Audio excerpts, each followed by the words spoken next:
AEO has a privileged role to play in the enterprise ecosystem, and among the contributions we are now positioned to make is that of framing and deepening the awareness and understanding of the key opportunities facing our sector.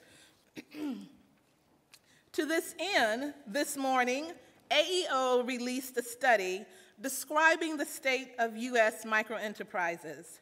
The report, entitled "The Power of 1 in 3, Creating Opportunities for All Americans to Bounce Back," frames the powerful role that the microenterprise sector can play in helping the American economy emerge into recovery and create jobs through small businesses. As suggested by the study's title, the findings demonstrate that if 1 in 3 microenterprises hired just one employee, the U.S. would reach full employment. We recognize that if the economy is going to bounce back and we are fully to emerge into recovery, it must happen on Main Street.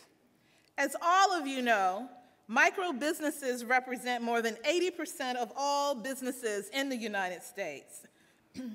Last year, more Americans became entrepreneurs than any time in the last 15 years.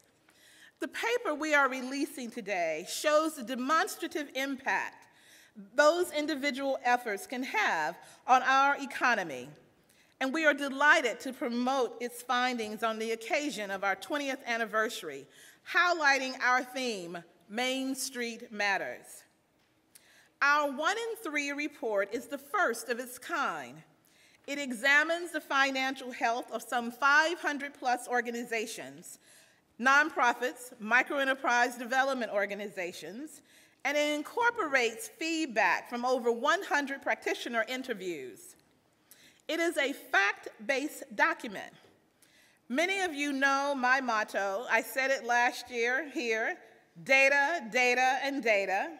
In God we trust. Everybody else bring data. So we are bringing the data forward. Data that shows real opportunity for microenterprise.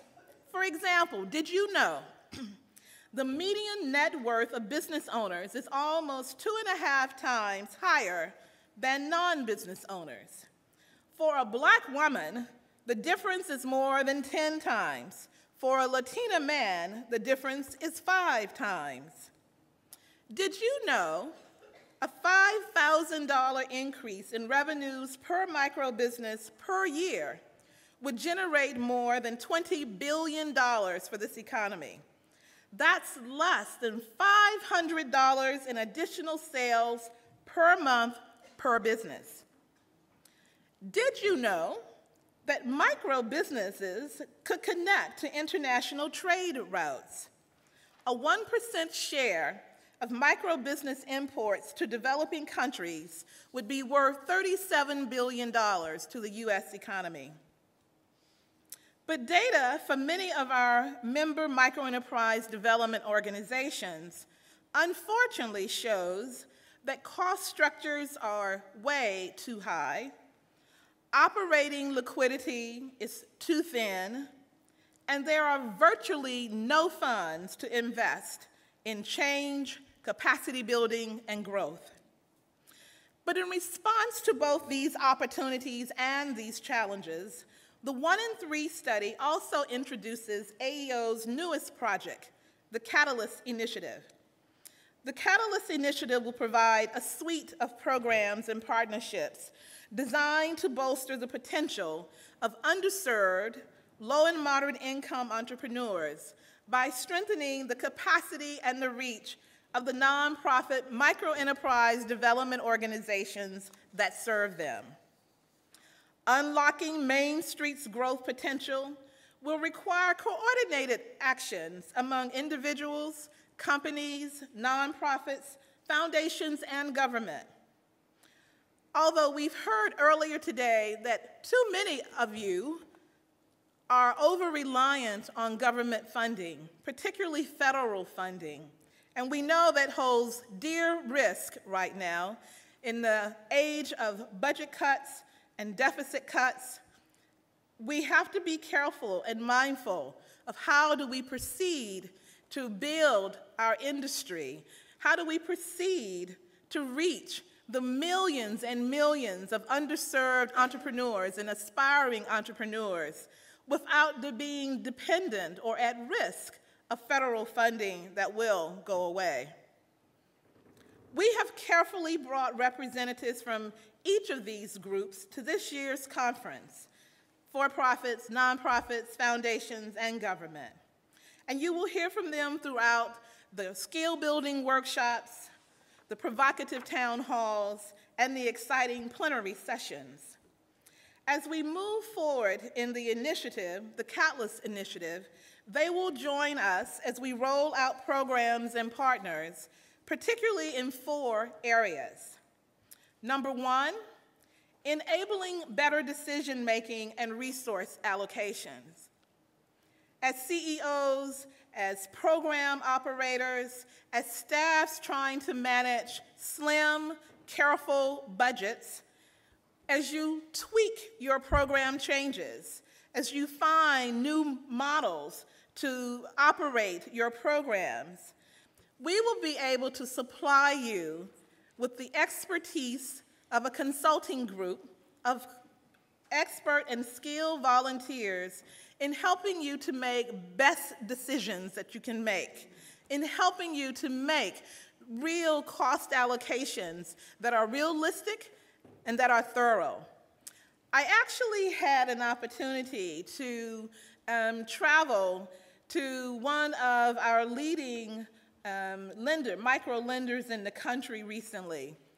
And I was really surprised to hear, in all of the greatness of their work, and my goodness, they are doing fabulous, fabulous work, that they too have had to recognize the subsidy that they are taking on in providing their services. They haven't been capturing all their cost, and now they have tough decisions to make going forward.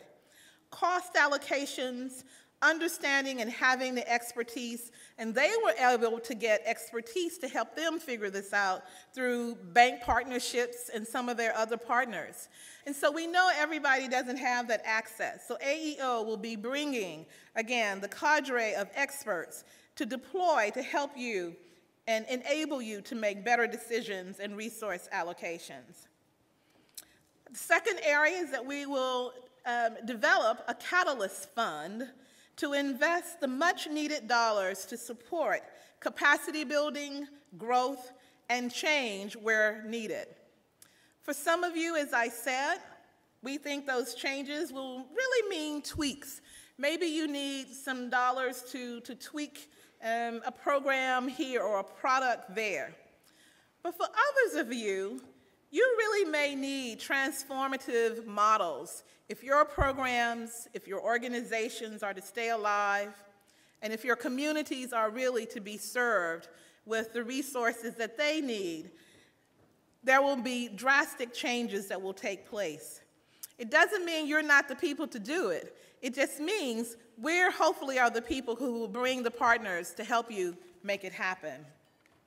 The third key area of the Catalyst Initiative will be able to help you to scale services and products that work and support new innovation and experimentation. We were able to mention earlier today that one example of a program that we think, and I think you know itself, has demonstrated remarkable efficacy and results and impact is the Market Link program, operated by our outgoing board member, Valerie Plummer of the Oregon Microenterprise Network. The Market Link program provides excellent and really needed sophisticated marketing services to entrepreneurs at all aspects of the continuum, very small new businesses to growing businesses whose entrepreneurs can't afford the market services that most corporations have, access to. They can't afford those resources that allow them to generate market reports that look at where's the next place I can go. Through a partnership, we will be able to scale that particular program that can be offered nationally to cover entrepreneurs around the country who need this vital resource in moving forward and handling this new economy that they are faced with in doing and operating their businesses. Not only will we help to scale services and products that work, but we'll also use our funds and the Catalyst Initiative to spur innovation and experimentation.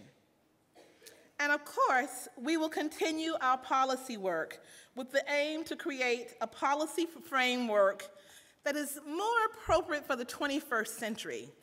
I know many of you who are SBA microlenders have heard me say and know that we're at the SBA office on a regular basis talking about we need to bring that program into the 21st century. It was developed in a different century, and some of the operations and incentives that are developed there are just really out of touch with what you need to operate that microloan program now. And so it's not only the SBA, we want to, and we will, continue to develop a 21st century policy framework that better aligns incentives and promotes self-employment through microenterprise.